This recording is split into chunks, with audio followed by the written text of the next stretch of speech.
चलते हैं, कहीं हमें अश्व चोर ना समझ लिए। इन्हें समझाने लगी तो अयोध्या जाने का अवसर छूट जाएगा। बात तो उचित है। ठीक है मित्र, अपना ध्यान रखना। हम चलते हैं। यदि प्रभु श्री राम ने चाहा तो फिर भेंट होगी।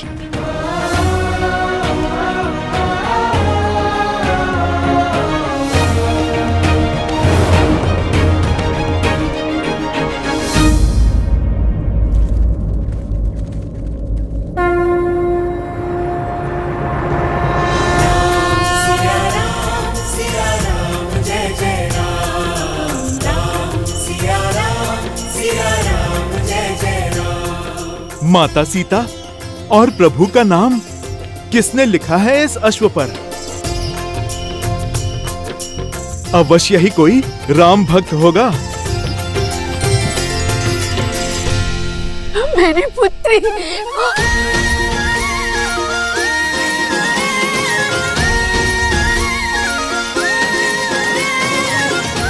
जय श्री राम, जय श्री राम। हम बहुत आभारी हैं आप।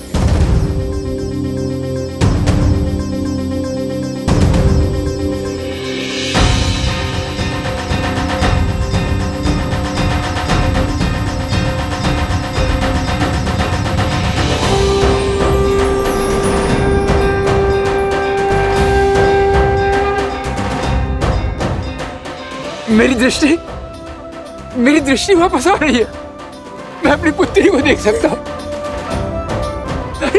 मेरी दृष्टि वापस आ गई।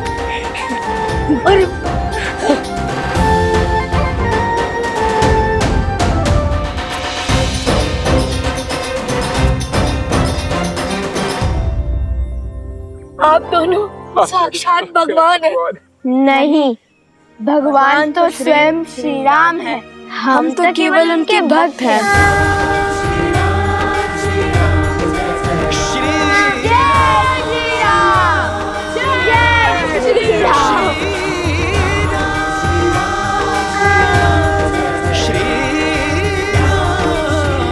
प्रभु, जब तक हम पहुंचे तब तक वो राम भक्त जा चुके थे। लगता है नियति ने अपना निर्णय ले लिया है। अयोध्या की धर्म ध्वज लहराने वाले अश्व को चुन चुकी है ना गुरुदेव? हाँ, अब इस अश्व पर संसार की धुरी का नाम है। राम के नाम से शुभ और क्या हो सकता है महाराज? नहीं आचार्य, सीता के नाम ने उसे शुभ बनाया है।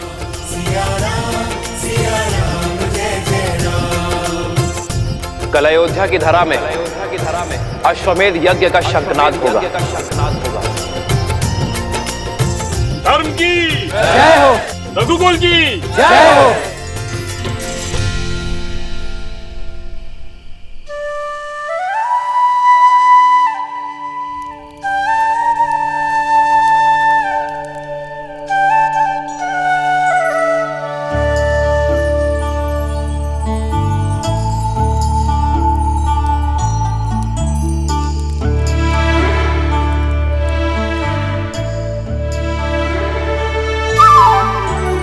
निकला रही तो सोते क्यों नहीं?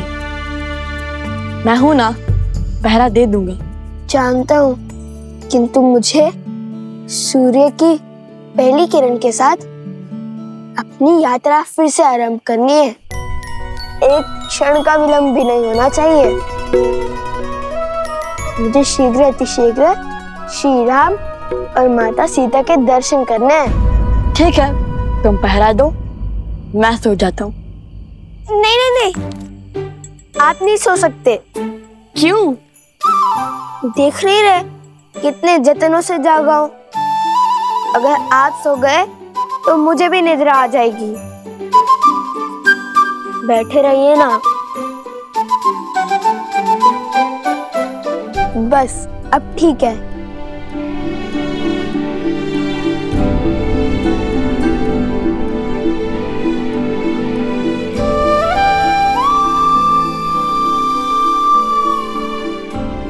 कितने भोले हैं ये। इन्हें लगता है राजकुमारी सीता अभी भी अयोध्या में ही है।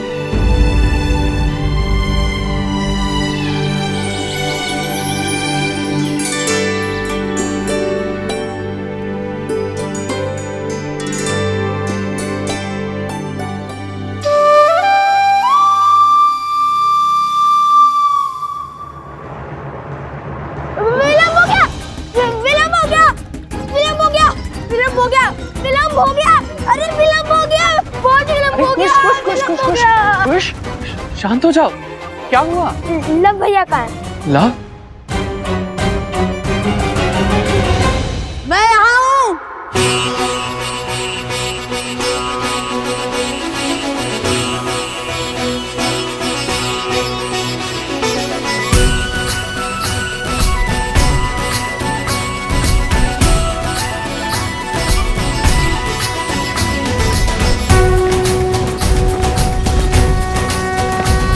जन जन का मन हर्षाया है, देखो सूरज अब आया है। कर लो दर्शन धर्म का साम्राज्य, श्री राम का राज्य अयोध्या है ये।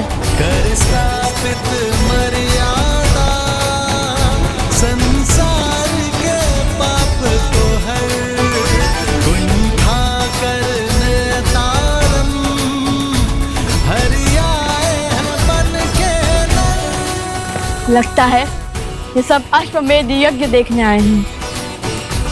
ये तो पूरा संसार अयोध्या आ गया है। ऐसे में लगता है श्री राम तुम्हें एक क्षण भी दे पाएंगे।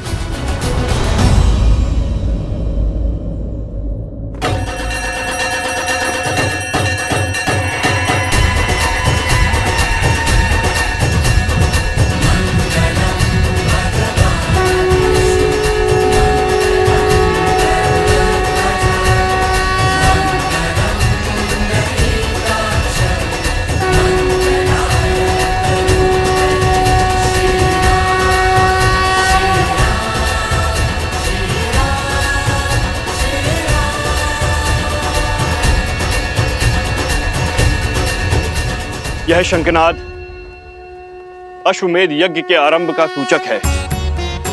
आज से 3 दिन तक यहां हवन होने के पश्चात हम यज्ञ अश्व को मुक्त करेंगे, जो राम राज्य के छत्र को भिन्न भिन्न राज्यों से होकर पुनः हम तक पहुंचाएगा। अश्व के लौटने के साथ ही यह यज्ञ पूर्ण हो जाएगा। अब अनेकों राज्यों के राजा जो इस यज्ञ में अपना समर्थन और साथ देने आए हैं, वो श्री राम को सम्मान स्वरूप अपनी अपनी ध्वजाएं भेंट करेंगे, जो अटूट संधि का प्रतीक है। और इसी भांति एक एक करके सहस्त्रों राज्यों की ध्वजाएं अयोध्या और धर्म के संरक्षण में लहराती रहेंगी।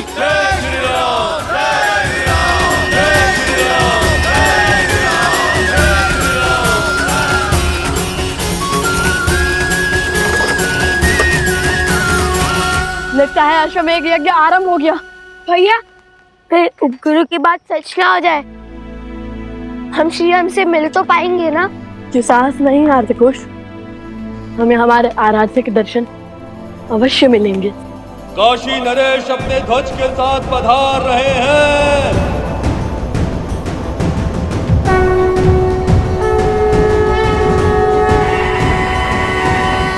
अरे कुश, लगता है यज्ञ की प्रक्रिया आरंभ हो गई है। सुना तुमने?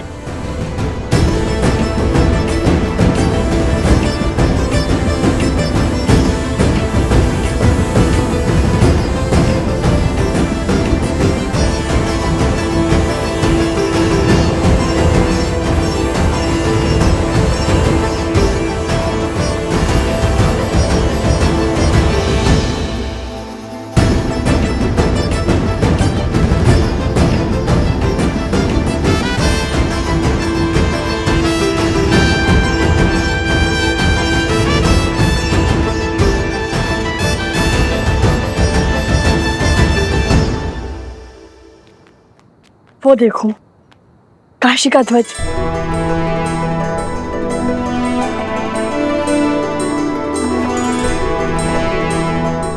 यदि लोगों को ज्ञात होता कि राजकुमार पधारे हैं, तो सब सर झुकाकर हमें मार्ग दे देते। वो तो सही है, किंतु हम ऋषि कुमार हैं, राजकुमार नहीं। चलो चलो चलो चलो, देरी हो रही है, चलो। मध्य प्रदेश के राजा अपने ध्वज समर्पित कर रहे हैं।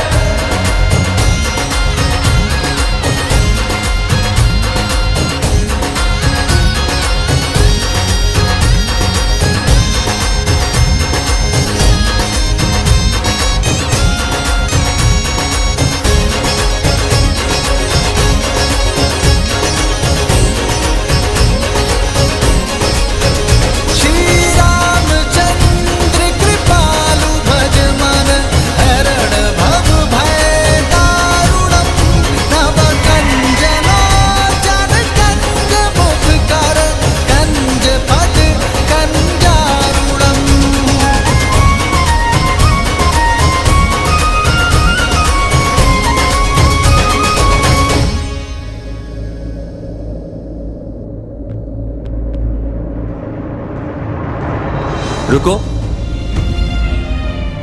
पीछे हटो। ऋषि कुमारो, क्षमा करना, आप अंदर प्रवेश नहीं कर सकते। बटुकों के लिए भोजन शयन आदि का प्रबंध उस ओर है, वहां जाएं। हमें ना भूख है ना प्यास, हमें है आस श्री राम से मिलने की। आप क्यों चिंता करते हैं महाराज? यहाँ यज्ञ तो कई दिनों तक चलेगा। कृपया हमें हमारा कार्य करने में सहायता करें और आगे से बाईं ओर मुड़ जाए। किंतु वो तो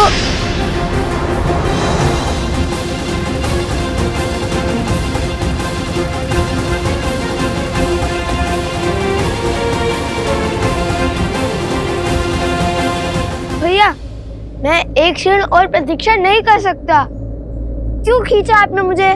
माता ने क्या कहा था कि अयोध्या में गरिमा की सीमा नहीं लांघनी है, और सैनिक ने कुछ अनुचित भी नहीं कहा था।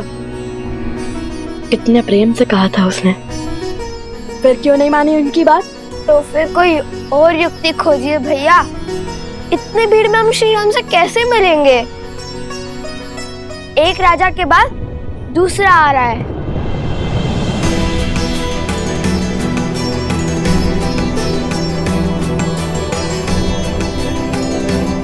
उचित कहता है सोम, हम राजकुमार होते तो अब तक मिल लेते श्री राम से।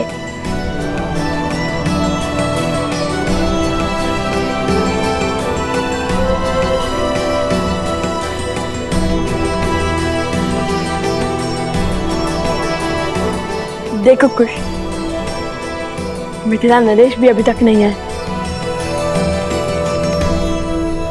यदि आते तो सबसे पहले हमें उनका ध्वज दिखता।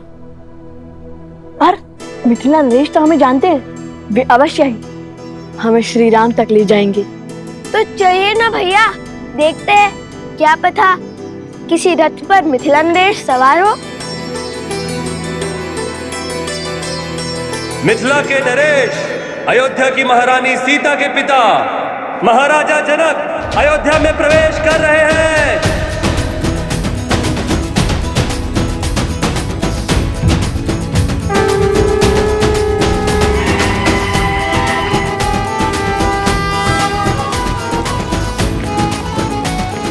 महाराज, महाराज, महाराज, महाराज जनक की, महाराज जनक की, महाराज जनक की, महाराज जनक की, महाराज जनक की, महाराज जनक की, महाराज जनक की, महाराज जनक की, महाराज महाराज महाराज महाराज जनक की, महाराज महाराज महाराज महाराज।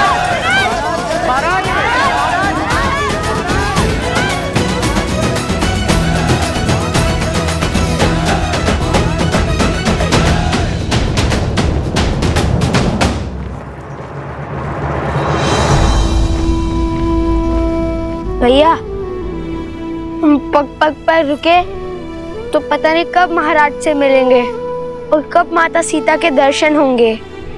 अब क्या करे भैया, यहाँ तो सहस्त्र साधु संत हैं।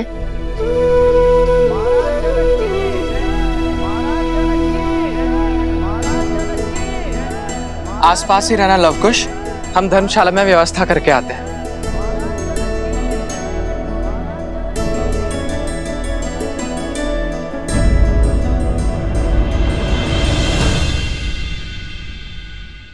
महाराज जनक की महाराज जनक की महाराज जनक की महाराज जनक की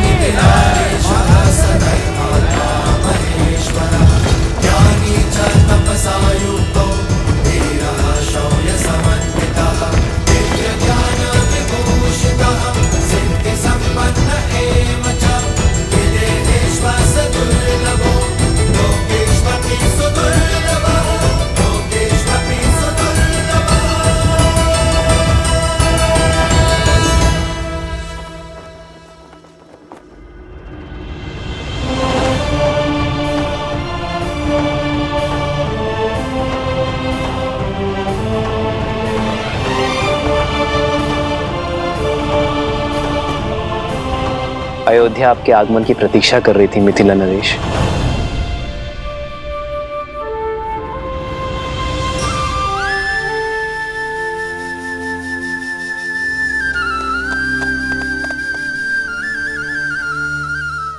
भैया, यदि सैनिक हमें ऐसे ही दान भोजन में व्यस्त रखेंगे तो हम श्री राम और माता सीता से कैसे मिलेंगे?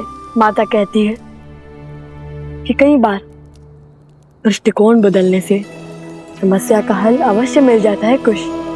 हमारा लक्ष्य श्री राम और माता सीता है। दृष्टिकोण बदलने के लिए या तो हमें कुछ ऐसा करना होगा जिससे हम श्री राम के पास जाए, या तो श्री राम हमारे पास आए।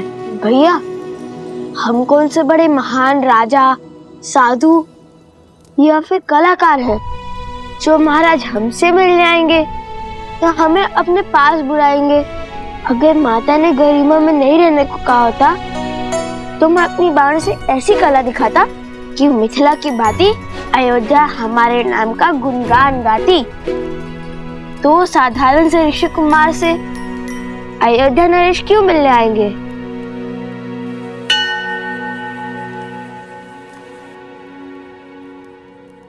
एक बार पुनः बोलना। दो साधारण से ऋषि कुमार? ये नहीं, उससे पहले जो बोला था। ताने से कला का प्रदर्शन। उससे भी पहले। हम कौन से कोई महान राजा, साधु या कलाकार हैं? क्यों? सत्य ही तो कहा था मैंने। कला कुश, कला।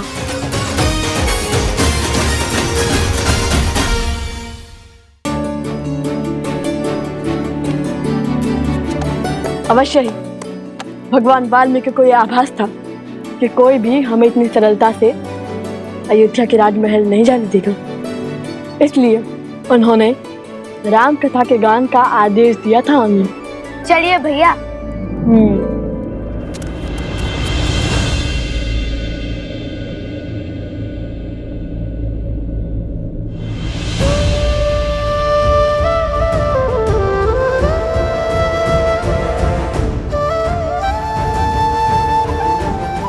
अश्वमेध की आहुति तो सपत्नी दी जाती है, अर्थात अब दूसरे विवाह के लिए सज है। जब आप अयोध्या पधारिएगा तो स्वयं मेरी पत्नी को देखिएगा।